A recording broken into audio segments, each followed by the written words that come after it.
Di sana ada syafaat yang umum dimiliki oleh Nabi Muhammad sallallahu alaihi wasallam dan juga orang-orang beriman lainnya. Di antaranya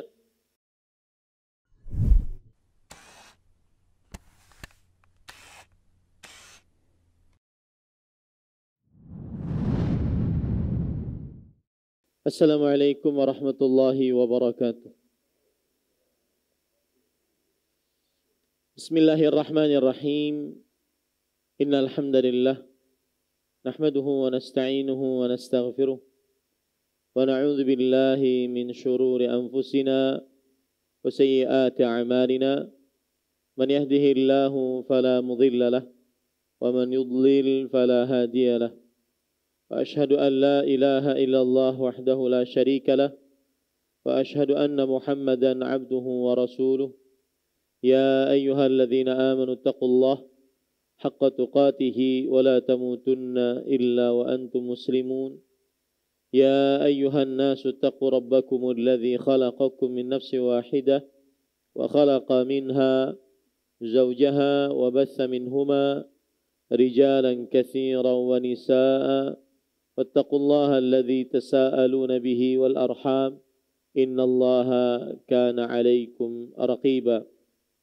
Ya ayyuhalladzina amanu taqullaha wa qulu qawlan sadida yuslih lakum a'malakum wa yaghfir lakum dhunubakum wa man yuti'illaha wa rasulahu faqad faza fawzan 'azima.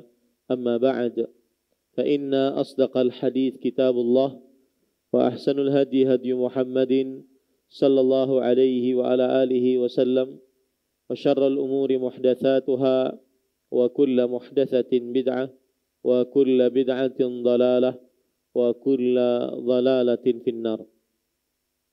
Alhamdulillah, kita bersyukur pada Allah Subhanahu wa taala pada hari ini, hari Rabu 16 Jumadil Akhir 1443 Hijriah, kita dimudahkan oleh Allah Subhanahu wa taala untuk duduk bersama mengkaji kembali matan Nawaqidul Islam, pembatal-pembatal keislaman yang ditulis oleh Syekhul Islam Al-Imam Muhammad bin Abdul Wahhab bin Sulaiman bin Ali At-Tamimi rahimahullah. Salawat dan salam semoga selalu Allah berikan kepada Nabi kita Muhammad sallallahu alaihi wa ala alihi wasallam, pada keluarga beliau, para sahabat serta orang-orang yang mengikuti beliau sampai hari kiamat kelak. Dengan nama-nama Allah yang husna dan sifat-sifatnya yang ulia, kita berdoa, Allahumma inna nas'aluka ilman nafi'an wa rizqan tayyiban wa amalan mutaqabbala. Allahumma amin. Sebelum kita melanjutkan kajian kita, kita baca apa yang disampaikan dari pertanyaan.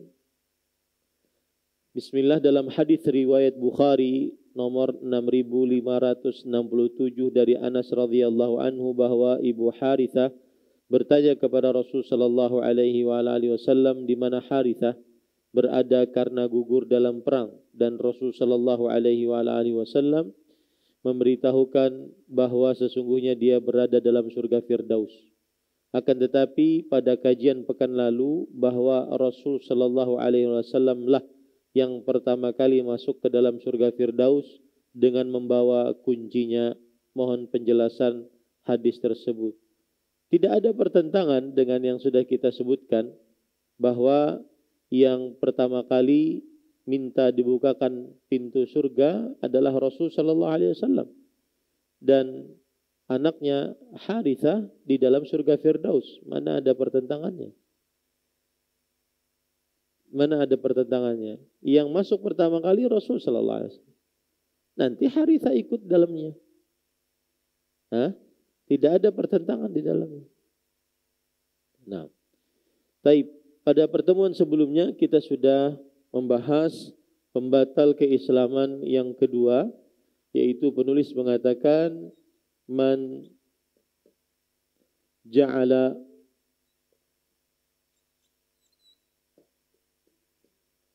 bainahu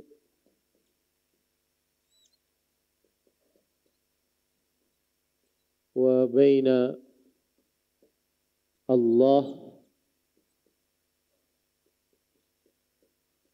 wasa'ita.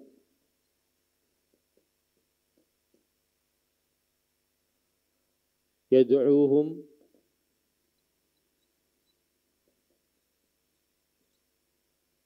wa yas'alu lahumus syafa'ah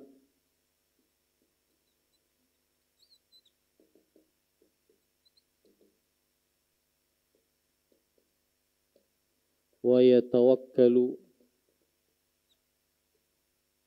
alaihim.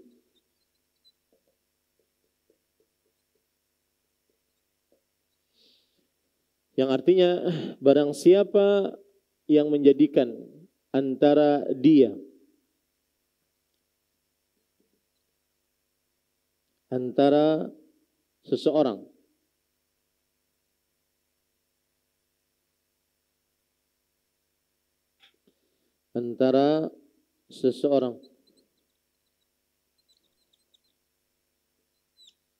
perantara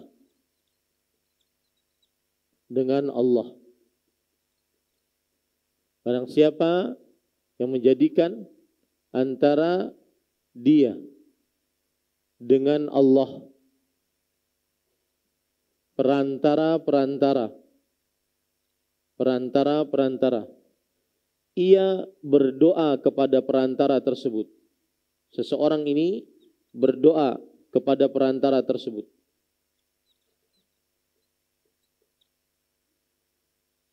Dan meminta syafaat.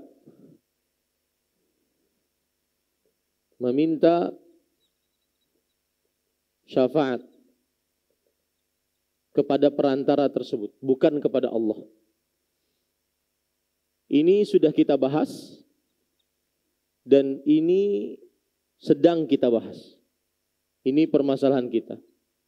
Seseorang menjadikan antara dia dengan Allah perantara. Seseorang menjadikan antara dia dengan Allah perantara. Seseorang ini berdoa kepada si perantara, meminta rezeki, meminta kebahagiaan, meminta anak, berdoa kepada si perantara. Maka ini pembatal keislaman. Yang kedua, seseorang ini meminta syafaat kepada si perantara.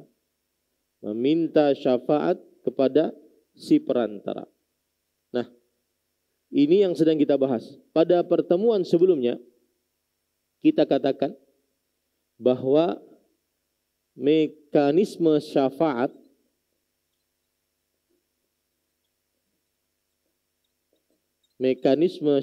adalah di sini ada Allah Azza wa Jalla. Kemudian di sini Asy-Syafi', orang yang memberi syafaat atau orang yang memintakan syafaat, maksud saya. Orang yang memintakan syafaat. Di sini ada al-masyfu', orang yang dimintakan syafaat. Ini mekanisme syafaat yang sudah saya jelaskan pada pertemuan sebelumnya. Asy-Syafi', misalkan di sini Nabi Muhammad SAW, orang yang memintakan syafaat, memintakan kepada Allah agar orang ini diberi syafaat, agar orang ini diampuni dosanya, agar orang ini diselamatkan dari api neraka, agar orang ini dimaafkan oleh Allah. Ya, pada pertemuan sebelumnya kita sudah membahas ini.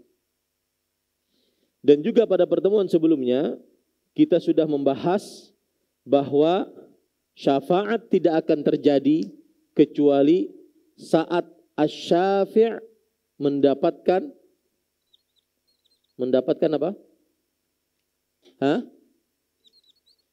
Mendapatkan izin. Izin dari siapa? Dari Allah untuk memintakan syafaat untuk ini. Asy-syafi' tidak akan bisa memintakan syafaat kecuali setelah diizinkan oleh siapa? Allah Subhanahu wa ta'ala. Ini syarat yang pertama.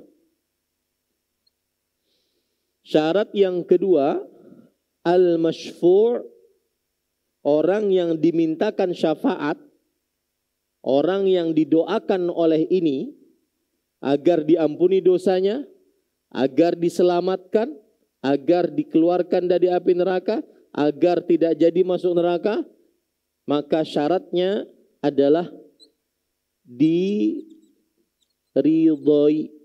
oleh siapa? Oleh Allah. Sekelas apapun asy-syafi', kemudian dia sudah mendapatkan izin dari Allah, maka syafaatnya tidak akan bermanfaat kalau al-masyfu' tidak diridhoi oleh Allah. Paham? Kalau al-masyfu' tidak diridhoi oleh Allah Subhanahu wa ta'ala. Syarat yang ketiga agar syafaat terjadi adalah yaitu al-masyfu' diizinkan oleh Allah untuk mendapatkan syafaat. Al-masyfu' diizinkan oleh Allah untuk mendapatkan syafaat. Dari kata izin ada dua. Baik si peminta syafaat atau yang dimintakan syafaat. Dua-duanya harus mendapatkan apa? Izin dari Allah Subhanahu wa ta'ala. Ini 3 syafaat sehingga mekanisme syafaat berlaku di akhirat kelak. 3 syarat sehingga mekanisme syafaat berlaku di akhirat kelak. Baik, kita kembali ke sini. Bagaimana ini sampai menjadi pembatal keislaman? Seseorang minta syafaat kepada perantara. Minta syafaat kepada perantara. Aturan minta syafaatnya kepada siapa? Kepada Allah. Dia minta syafaatnya kepada makhluk Allah. Paham ini para ikhwah? Paham tidak? Saya ingin menggarisbawahi bahwasanya sebenarnya seseorang minta syafaat kepada perantara, ini jenis penyimpangannya di mana? Nah, siapa yang bisa menjawab? Kenapa sampai membatalkan keislamannya? Berdoanya kepada selain Allah. Bukankah di sini asy-syafi' berdoa kepada Allah, ya Allah, maafkan orang ini. Ya Allah, keluarkan orang ini dari api neraka. Ya Allah, ampuni dosanya. Orang ini malah apa? Berdoanya kepada siapa? Wahai perantara, ampuni orang itu. Jadi penyimpangannya sebenarnya yang ini, ketika seseorang minta syafaat kepada perantara dan itu adalah pembatal keislaman, penyimpangannya sebenarnya ada pada apa? Berdoa kepada selain Allah. Pahami baik-baik. Ya, barang siapa yang menjadikan antara dia dengan Allah perantara, ia berdoa kepada si perantara, ia berdoa kepada si perantara. Wa yas'alu lahumus syafa'ah. Wa yas'aluhumus syafa'ah. Afwan. Bukan lahum. Wa yas'aluhumus syafa'ah. Dan meminta kepada mereka syafaat. Ia minta kepada perantara syafaat. Penyimpangannya sekali lagi di mana? Berdoa kepada selain Allah. Makanya kalau kita sekarang ini minta, wahai Rasulullah, boleh tidak? Hah? Tidak? Tidak boleh. Mengapa? Wahai Rasulullah, berikan syafaat engkau kepada kami. Boleh tidak? Hah? Ragu? Hah? Tidak boleh. Mengapa? Karena berdoa kepada Rasulullah. Dan itu penyimpangan tauhid. Karena berdoanya hanya kepada siapa? Allah Subhanahu wa taala. Paham di sini para ikhwan? Inilah pembatal keislaman. Seseorang minta syafaat kepada perantara. Ya. Padahal yang harusnya seseorang minta syafaatnya kepada siapa? Allah. Apa maksud minta syafaat? Agar Allah mengampuni orang ini. Agar Allah menyelamatkan orang ini dari api neraka. Mengeluarkan orang ini dari api neraka. Dia bukannya minta kepada Allah, malah minta kepada siapa? Sekali lagi saya katakan, penyimpangan yang terjadi pada seseorang minta syafaat kepada perantara. Penyimpangan yang terjadi apa? Berdoa kepada selain Allah. Bisa dipahami ya? Nah, baru pertemuan sebelumnya kita sudah coba membahas bahwa syafaat dua macam. Yang khusus dimiliki oleh Nabi Muhammad SAW dan yang umum. Ya, yang khusus dan yang umum. Yang khusus, yang pertama yang disebut dengan apa? Asy-syafa'atul uzma. Syafaat Nabi. Nih. Minta kepada Allah agar apa? Dimulai hisab untuk siapa? Seluruh manusia. Makanya beliau namanya Muhammad. Salawat kalian. Sallallahu alaihi wasallam. Manusia terpuji. Dipuji dari mulai zaman Nabi Adam sampai manusia terakhir. Karena dengan permintaan beliau kepada Allah, hisab dimulai. Asa an yab'atsaka rabbuka maqaman mahmuda. Semoga Allah meletakkan engkau pada kedudukan yang terpuji. Karena beliau minta kepada Allah agar dihisab, dimulai hisab. Ini khusus milik Rasulullah sallallahu alaihi wasallam. Dan hadisnya mutawatir. Asy-syafa'atul 'uzma, hadisnya mutawatirun. Mutawatir itu artinya susah untuk didustakan. Karena semasjidan bepandir sama.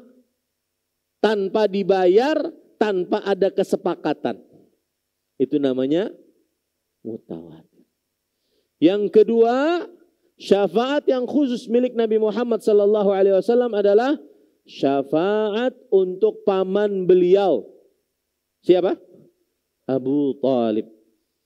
Laula ana lakana fid darkil asfali minan nar, kata Nabi Muhammad SAW. Kalau bukan karena syafaatku, ya artinya permintaan Nabi kepada Allah, maka niscaya Abu Talib benar-benar di dalam neraka yang paling dalam. Tapi ternyata Abu Talib disiksa hanya permukaan neraka. Apinya hanya sampai mata kaki. Itu pun kepalanya mendidih. Dan itu pun beliau menganggap siksa yang paling berat. Bagaimana yang lebih daripada itu? Itu syafaat khusus milik Rasul sallallahu alaihi wasallam. Syafaat yang ketiga, lanjutkan sambil duduk. Syafaat yang ketiga yang khusus milik Rasul sallallahu alaihi wasallam yang sudah kita pelajari juga adalah syafaat yang ditanyakan tadi dalam pertanyaan, yaitu syafaat Rasul sallallahu alaihi wasallam untuk penghuni surga agar masuk ke dalam surga. Pintu surga tidak akan pernah dibuka kecuali ketika Nabi Muhammad sallallahu alaihi wasallam minta dibukakan pintu surga. Itu syafaat yang khusus. Milik siapa? Rasulullah sallallahu alaihi wasallam. Di sana ada syafaat yang umum dimiliki oleh Nabi Muhammad sallallahu alaihi wasallam dan juga orang-orang beriman lainnya. Di antaranya yang pertama, syafaat untuk mengangkat derajat penghuni surga. Sudah masuk surga, tinggi derajatnya karena surga tinggi. Ya. Dan ditinggikan lagi derajatnya. Seperti misalkan doanya anak untuk siapa? Orang tua. Sampai orang tua mengatakan, "Anna li hadza?" Bagaimana aku bisa dapat ini?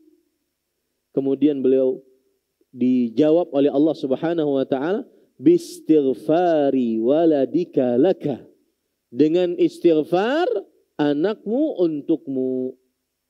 Yang kedua, syafaat orang-orang yang sudah dinyatakan penghuni neraka tetapi gara-gara mendapatkan syafaat tidak jadi masuk ke dalam neraka. Yang kedua itu. Siapa itu? Orang yang dinyatakan orang baik oleh 40 dari kaum muslimin. 40 orang dari kaum muslimin.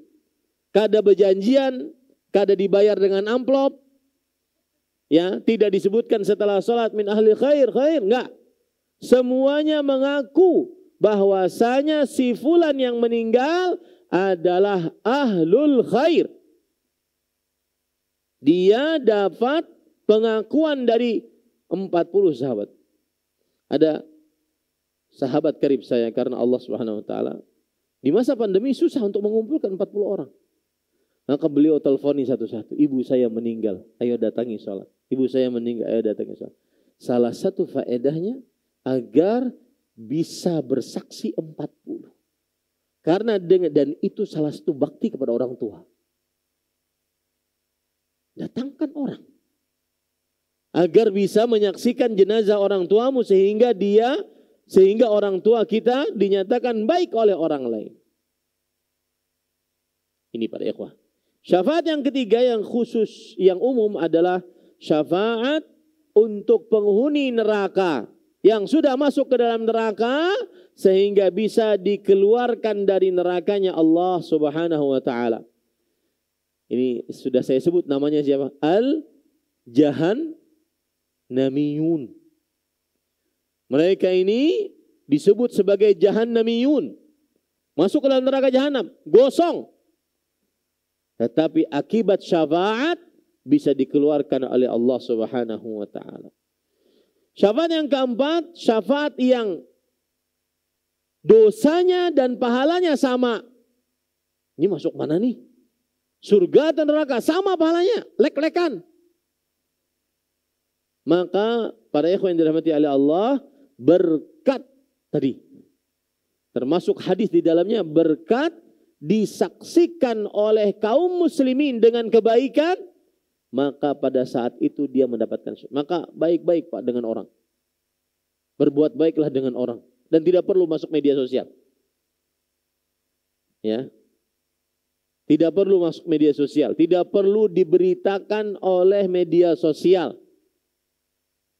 Jadikan itu sebagai amalan rahasia. Tidak ada yang tahu kecuali Allah dan malaikat pencatat amal. Baik-baik dengan orang. Karena mereka akan bersaksi tanpa harus diminta.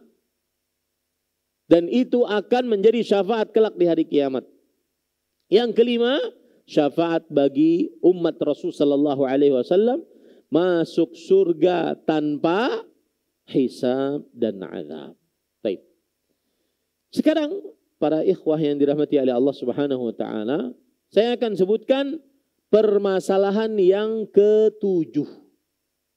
Ya, yang paling penting tadi pian-pian paham bagaimana menjadikan perantara antara seseorang dengan Allah, memintakan syafaat kepada perantara itu adalah pembatal keislaman. Karena terjadi apa? Berdoa kepada selain Allah. Adapun yang masalah syafaat-syafaat sekarang yang akan saya sebutkan, ini hanya masalah penambahan. Ini hanya penyempurna. Mumpung kita sedang membicarakan syafaat, maka kita lebih dalam lagi. Baik, amalan-amalan yang bisa mendatangkan syafaat kelak pada hari kiamat. Yang pertama, mengucapkan la ilaha illallah, ikhlas murni dari hati. Tidak ingin pahala kecuali dari Allah. Tidak ingin sanjungan, ambungan, penghargaan kecuali dari Allah. Ucapkan itu Pak, dari hati. Rasul sallallahu alaihi wasallam ketika ditanya oleh Abu Hurairah radhiyallahu anhu dalam riwayat Bukhari, "Ya Rasulullah, man as'adun nas bi syafa'atika yaumal qiyamah?" Wahai Rasulullah, siapakah manusia yang paling berbahagia mendapatkan syafaatmu pada hari kiamat? Lihat, saya ingin nanya kepada Bapak Ibu. Apa maksudnya? Siapa manusia paling bahagia mendapatkan syafaatmu pada hari kiamat? Apa maksudnya mendapatkan syafaatmu? Nah, angkat tangan. Berarti apa? Apa maksudnya mendapatkan syafaatmu pada hari kiamat? Berarti apa? Hah? Mendapat ampunan. Sedikit lagi bujur. Ingat mekanismenya. Siapa menjawab? Nabi mendoakan. Wahai Rasulullah, siapakah yang paling bahagia mendapatkan syafaatmu kelak pada hari kiamat? Wahai Rasulullah, siapakah yang paling bahagia engkau doakan ia di hadapan Allah Subhanahu wa taala agar mendapatkan ampunan. Itu yang namanya paling bahagia mendapatkan syafaat Rasulullah. Dia Rasul sallallahu alaihi wasallam doakan di hadapan Allah, ya Allah, si fulan ampuni. Ya Allah, si fulan masukkan surga. Ya Allah, si fulan beratkan timbangannya. Siapa yang berdoa itu? Nabi kita Muhammad sallallahu alaihi wasallam. Maka Rasulullah SAW menjawab, "Dhanantu alla yas'alani an hadzal hadits ahadun awwala minka lima ra'aitu hirsaka 'alal hadits." Aku sudah mengira tidak ada yang bertanya kepadaku seorang pun tentang hadis ini sebelum engkau, karena aku tahu engkau sangat gigih terhadap ilmu hadis. Jadi para ikhwah, ada usaha, pasti ada hasil. Ya, yang tidak usaha tidak ada hasil. Maka surga al-jannah laysat bil amani. Surga bukan dengan angan-angan. Ya, aku hendak masuk surga Firdaus, tapi rebahan, ya, stalking wanita-wanita haram, hendak surga Firdaus. Tapi tidak beramal, tidak tahajud, tidak baca Quran, nggak capek di malam hari, nggak mungkin mereka. Harus ada usaha, harus ada usaha. Ya, Rasulullah Shallallahu Alaihi Wasallam bersabda, Allah Subhanahu Wa Taala berfirman, "Am hasibtum an tadkhul jannah, wa lam ya'tikum mathalul ladzina khalau min qablikum." Apakah kalian mengira kalian bisa masuk ke dalam surga dan belum terdapat kepada am hasibtum an tadkhul jannah? Apakah kalian mengira bisa masuk ke dalam surga sedangkan kalian belum diuji seperti orang-orang sebelum kalian? Tidak mungkin. Harus ada ujian, harus ada usaha. Sama seperti Abu Hurairah. Disebut sebagai aktsarus sahabati riwayatan lil hadis. Sahabat paling banyak meriwayatkan hadis Rasulullah SAW. Apakah itu dengan leha-leha? Enggak. Harus ada usaha. Al-jannah laysat bil amani. Surga bukan dengan angan-angan. Surga dengan usaha. Nah. Kemudian Rasulullah SAW menjawab pertanyaannya, as'adun nas bi syafa'ati yaumil qiyamah man qala la ilaha illallah khalisan min qalbih. Manusia yang paling berbahagia mendapatkan syafaatku. Artinya manusia yang paling berbahagia. Aku doakan dia di hadapan Allah. Untuk masuk ke dalam surga. Diampuni dosa, diangkat derajat, masuk surga tanpa hisab. Adalah orang yang pada hari kiamat. Orang yang di dunia mengucapkan la ilaha illallah dengan ikhlas dari hatinya. Saya ingin menegaskan kata-kata ikhlas ini. Ikhlas itu ada dua cabangnya. Perhatikan baik-baik. Yang pertama, menunjukkan ibadah hanya kepada Allah. Berdoa hanya kepada Allah. Minta perlindungan, isti'adzah, minta pertolongan, isti'anah, minta pertolongan dalam keadaan yang sempit, istighatsah, hanya kepada Allah. Ini poin pertama dari ikhlas. Berdoa hanya kepada Allah. Menunjukkan ibadah hanya kepada Allah.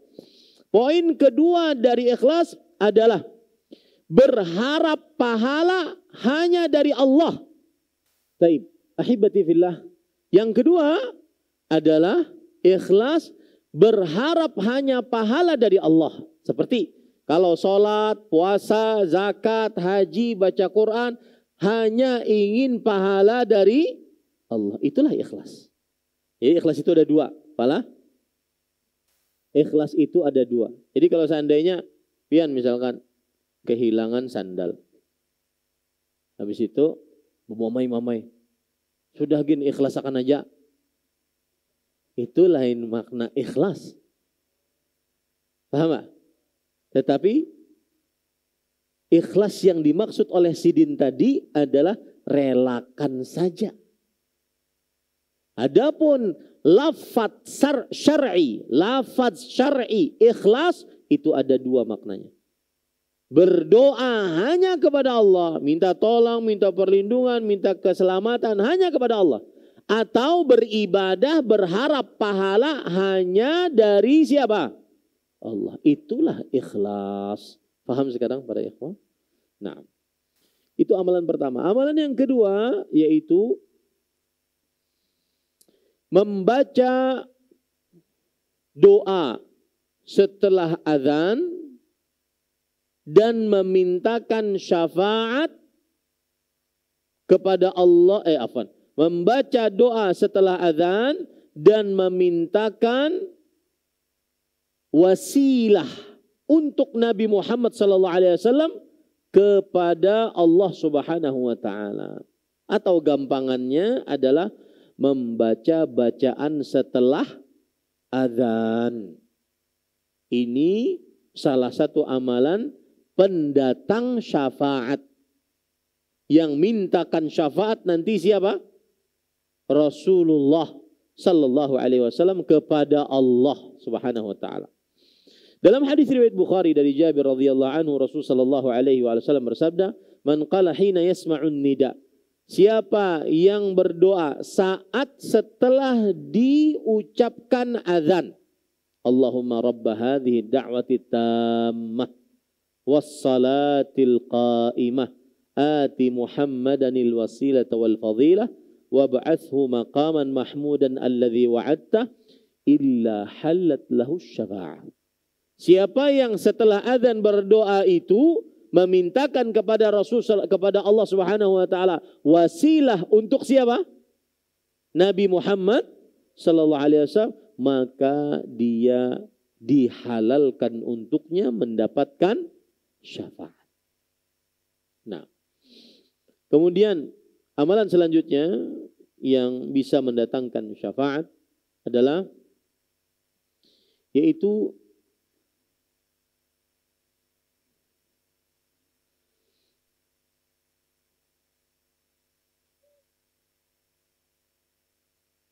mati syahid.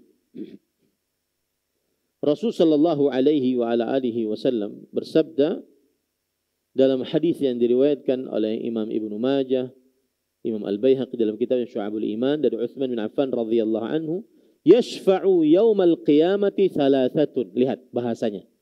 Akan memberi syafaat pada hari kiamat 3 orang. Apa maksudnya?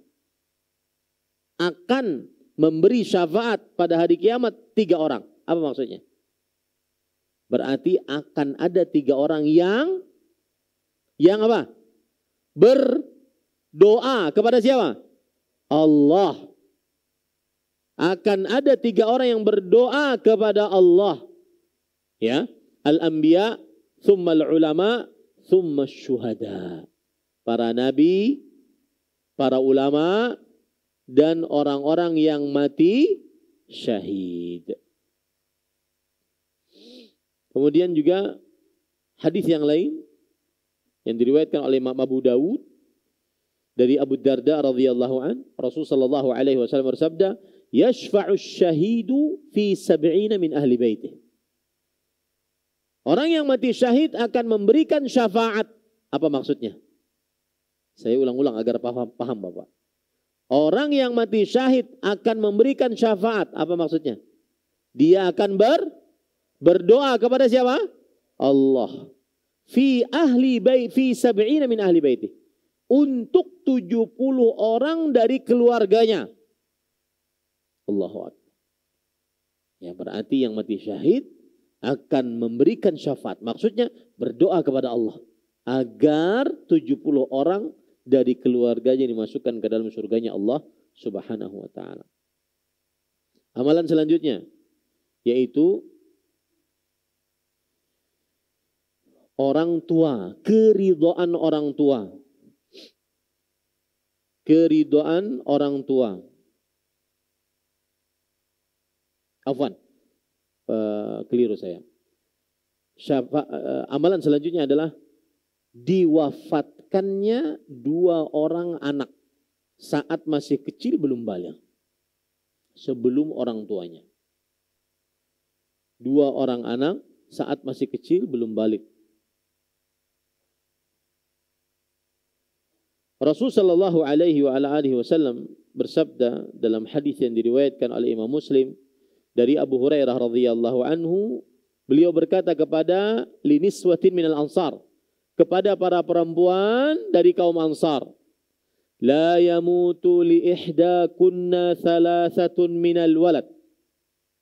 Yang artinya tidaklah meninggal milik kalian 3 orang dari anaknya. Fatahtasibuhu, lalu dia berharap pahala dari Allah atas meninggalnya 3 anak tersebut, illa dakhalatil jannah, melainkan yang meninggal anaknya tadi, orang tuanya yang ditinggal mati oleh 3 anaknya tadi, pasti masuk ke dalam surganya Allah SWT. Ada seorang perempuan berkata, awisnatain ya Rasulullah, kalau 2 bagaimana wahai Rasul sallallahu alaihi wasallam? Maka kata Rasul sallallahu awisnatain, kalau 2 juga bisa memberikan syafaat untuk kedua orang tuanya. Maka bersyukurlah kepada Allah dan berharaplah pahala atas yang ditinggal mati oleh anak-anaknya. Kemudian, pada ikhwah yang dirahmati oleh Allah Subhanahu wa taala, termasuk dari amalan yang mendatangkan syafaat adalah puasa dan bacaan Al-Quran. Puasa dan bacaan Al-Quran.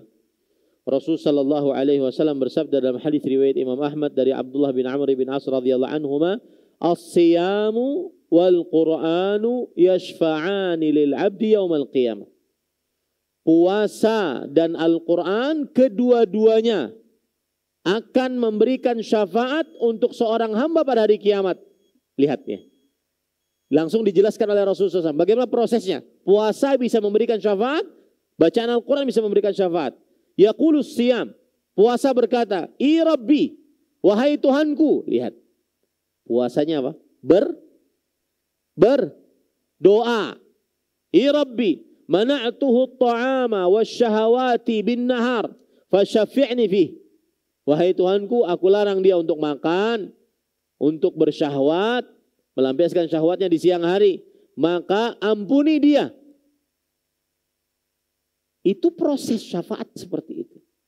Al-Quran juga begitu. Wa yaqul Quran mana'tuhun nauma billail fasyafi'ni fi.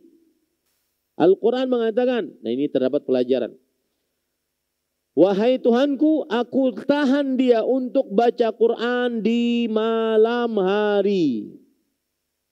Baca Quran di malam hari. Apa kabar malam hari kita? Hah? Guring. Masih mending guring. Game online. Masih mending game online. Meskipun itu tidak boleh. Ya, melihat yang haram-haram. Maka pada ikhwah yang dirahmati oleh Allah Subhanahu wa taala, tidakkah kita ingin saat amalan ini malas, saat amalan ini sedikit, ada Quran datang kepada Allah. Ya Allah, ampuni si fulan.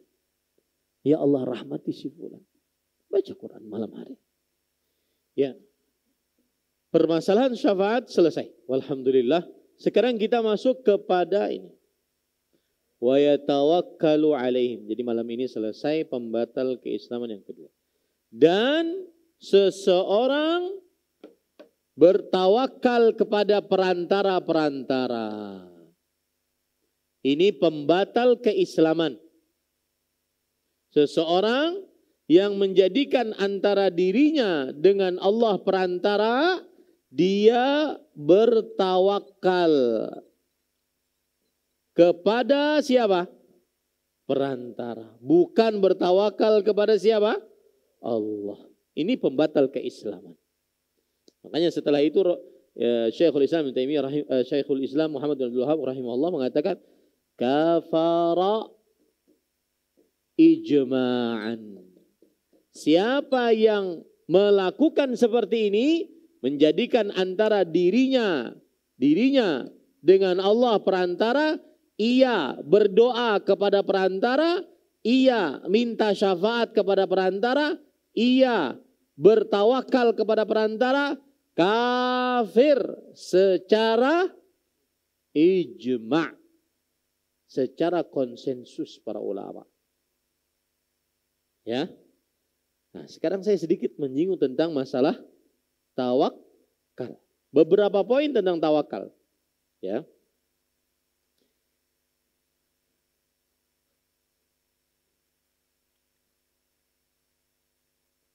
Ini kurang. Yang pertama semuanya. Yang pertama, arti tawakal secara bahasa. Ada 3. Arti tawakal secara bahasa ada 3. Yang pertama adalah izharud dha'f, memperlihatkan kelemahan. Ini arti tawakal secara bahasa. Yang kedua, indhamma ilal ghair, bergabung dengan yang lain. Arti tawakal secara bahasa. Yang ketiga, i'tamada, bersandar. Ini arti tawakal secara bahasa ada 3. Memperlihatkan kelemahan, bergabung dengan yang lain, kemudian bersandar. Ini arti tawakal secara bahasa. Adapun arti tawakal secara terminologi syar'i, perhatikan baik-baik, yaitu sidqu i'timadil qalbi ala Allah fi jalbil manafi' wa daf'il madar ma'a fi'lil asbab. Saya ulangi dengan menerjemahkannya. Benarnya sandaran hati kepada Allah untuk mendapatkan kebaikan atau menolak bahaya dengan mengerjakan sebab. Itulah pengertian tawakal.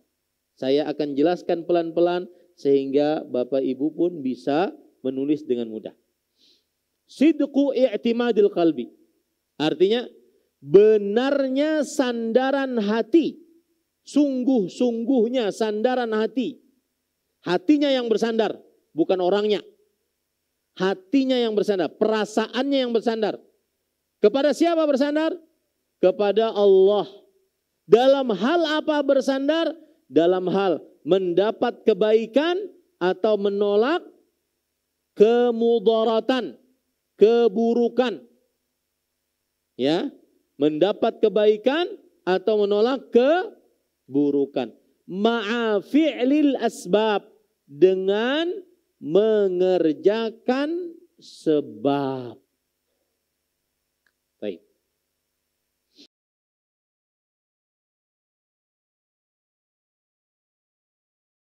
Sekarang at-tawakkul. Ini poin pertama, lughatan. Izhar ad-dha'f. Memperlihatkan kelemahan. Kemudian yang kedua, al-indhimam ilal ghair. Menyatu dengan yang lain. Menyatu dengan yang lain, tidak sendirian dia. Orang yang bertawakal itu pasti menyatu dengan yang lain. Yang ketiga, ini 1, 2, 3, adalah al-i'timad, bersandar. Ini secara bahasa. Adapun secara istilah syariat, sidqu i'timadil qalbi, benarnya sandaran hati, ya, fi jalbil manafi', untuk mendapatkan kebaikan, wa daf'il madar, dan menahan keburukan, ma'a, disertai dengan apa? Fi'lil asbab, disertai dengan mengerjakan sebab. Baik. Ini pengertian tawakal. Sekarang poin yang kedua dari tentang permasalahan tawakal. Perhatikan baik-baik. Tawakal nisfuddin. Ini agung sekali. Ini yang membuat hidup kita itu tetap optimis. Walau dalam keadaan sudah terpojok. Tawakal nisfuddin. Tawakal itu setengah agama. Tawakal itu setengah agama. Ini poin kedua, permasalahan tawakal. Saya ingin bercerita dulu tentang ini. Tawakal setengah agama. Perhatikan. Al-Hasan Al-Basri rahimahullah, seorang tabi'i, berkata, Inna Allah anzala mi'ata kitabin. Allah menurunkan 100 kitab suci. Wa jama'a sirra mi'ati kutubin fi mi'ata kitabin fi arba'ati kutubin. Dan Allah mengumpulkan rahasia 100 buku dan kitab suci tersebut pada 4 kitab suci. Apa 4 kitab suci? Zabur, Taurat, Injil, Al-Quran. Wa jama'a sirra hadhil arba'ah fil Quran. Dan Allah mengumpulkan rahasia 4 kitab suci ini ada pada Al-Quran. Wa jama'a sirral Quran fil Fatihah. Dan Allah mengumpulkan rahasia Al-Quran seluruhnya, kandungan Al-Quran seluruhnya pada surat Al-Fatihah. Wa jama'a sirral Fatihah fi iyyaka na'budu wa iyyaka nasta'in. Dan Allah mengumpulkan rahasia Al-Fatihah ada pada ayat yang minimal 17 kali sehari semalam kita baca. Itu apa? Iyyaka na'budu wa iyyaka nasta'in. Iyyaka na'budu itu keikhlasan. Wa iyyaka nasta'in itu tawakal. Makanya disebut oleh para ulama tawakal setengah agama.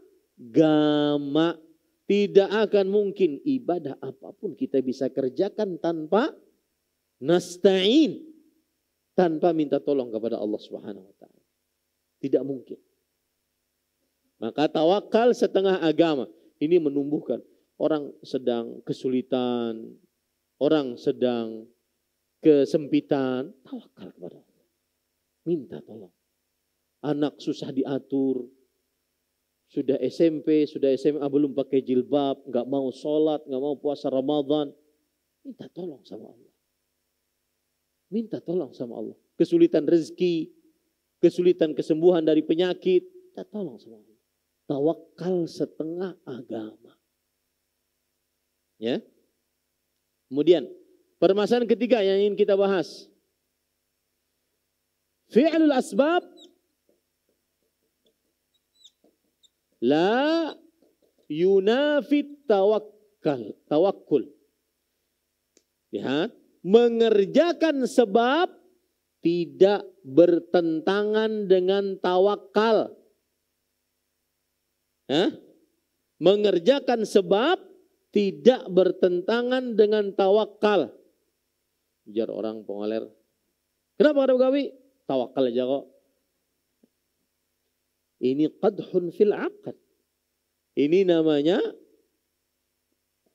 agak bermasalah pada otaknya. Ya. Maka mengerjakan sebab tidak bertentangan dengan tawakal. Kita bertawakal, bersandar hati kita kepada Allah dan dengan mengerjakan sebab. Jangankan kita, Sayyidu waladi Adam, Muhammad ibn Abdullah, ibn Abdul Muttalib, ibn Hashim, bin Abdi Manab, bin Qusay, bin Kilab, bin Murrah, bin Lu'ay, bin Ghalib, bin Fihr, bin Mudrikah, bin Ilyas, sallallahu alaihi wa ala alihi wasallam, beliau zahara baina dir'ain yauma Uhud. Beliau memakai 2 lapis baju perang pada peperangan Uhud. Padahal itu Sayyidul Mutawakkilin. Itu adalah pemimpin anak Adam. Khalilullah, kekasih Allah. Pasti dijaga oleh Allah. Tapi tetap beliau mengerjakan sebab. Hendak dapat anak, menikah. Ya, hendak menikah, cari. Jangan di rumah, dicari. Ini pada ikhwah tawakal. Nah, kemudian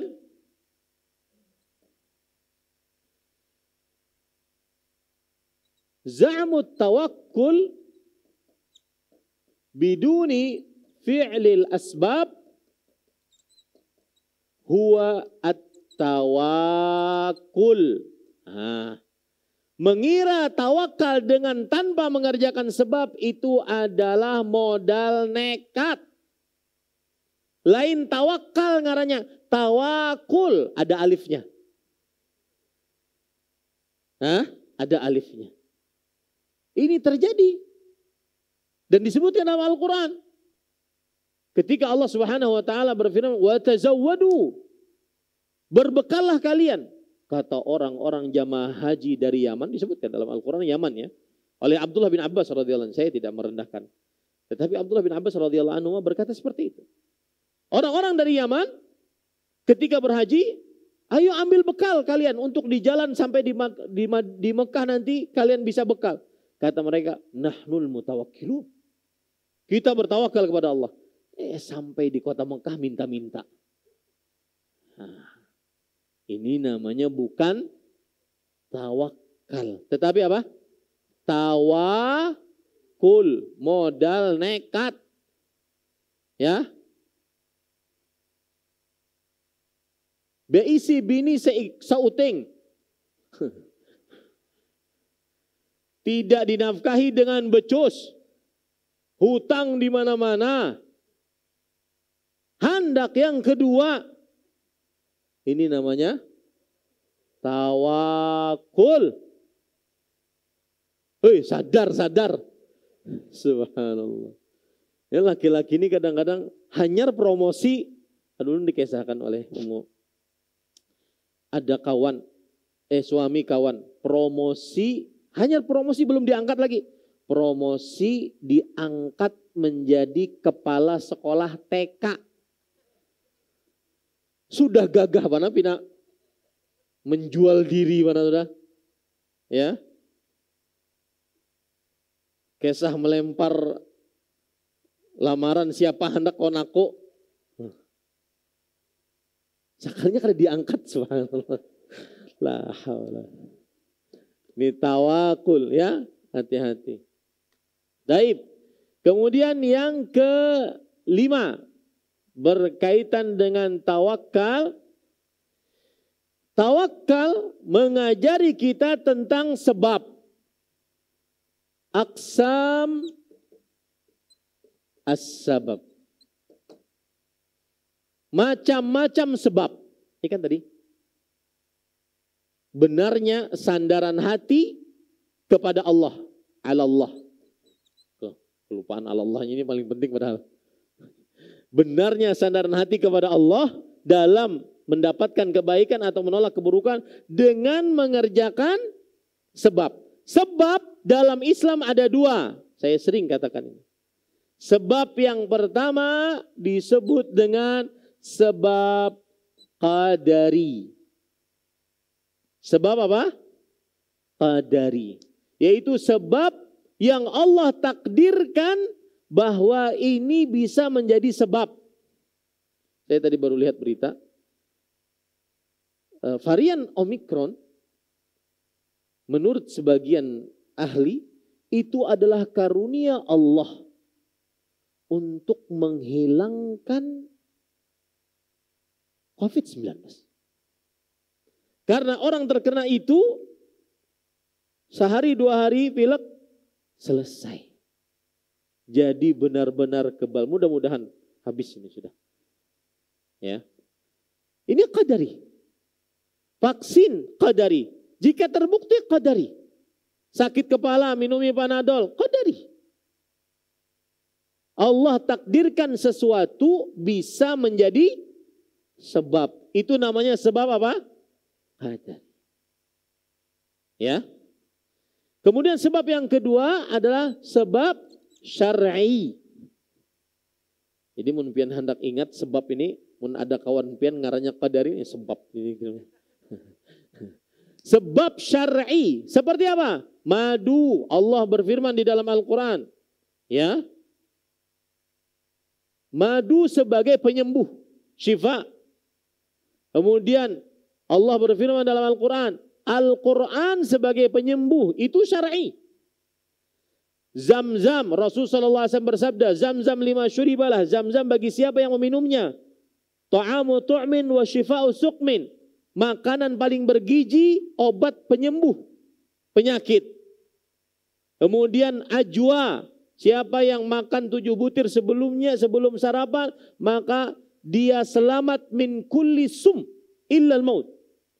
Dia selamat dari seluruh racun kecuali kematian. Itu sebab apa namanya? Syar'i. Karena ditunjuki dalam Al-Quran atau hadis Rasulullah SAW. Nah, wasituha. Masuk mana pian? Kawa menangkal bahaya, kawa menangkal kebakaran. Hah? Masuk mana? Tidak masuk. Ketika dia tidak masuk qadari atau syar'i, maka ini nih. Menjadikan sebab yang bukan syar'i atau qadari sebagai sebab, maka dia menjadi syirik asghar. Saya ulangi. Poin yang kedua, poin yang keenam, menjadikan sesuatu sebagai sebab padahal dia bukan sebab, maka itu adalah syirik asghar. Kenapa hanya asghar, Ustaz? Karena dia masih meyakini yang mengatur, mencipta, berkuasa hanya Allah. Ini sebab wasituha ini hanya sebab saja. Ya, hanya sebab saja. Bisa naik dia menjadi syirik akbar dari syirik asghar ketika dia meyakini wasituha itulah yang menjaga aku, menjaga rumahku. Wasihatuha itulah yang mencipta, mengatur, berkuasa. Orang Banjar berdagang di Tanah Abang, Jakarta. Aku nih, makai cincin nih, cincin Sulaimani, peninggalan Nabi Sulaiman. Entah dapat di mana sih itu, makai ini 25 tahun di Tanah Abang, kada pernah dicopet orang. Menjadikan itu sebagai sebab padahal dia bukan qadari, bukan syar'i, maka berarti pemakaiannya dan dianggap sebagai sebab adalah apa? Syirik apa? Bisa naik menjadi akbar ketika meyakini cincin inilah yang mencipta, mengatur, dan berkuasa. Sekalinya sidinnya tukang copetnya. Nah, baik, cukup kiranya. Alhamdulillah alladzi bi ni'matihi tatimmus shalihat. Ini sudah selesai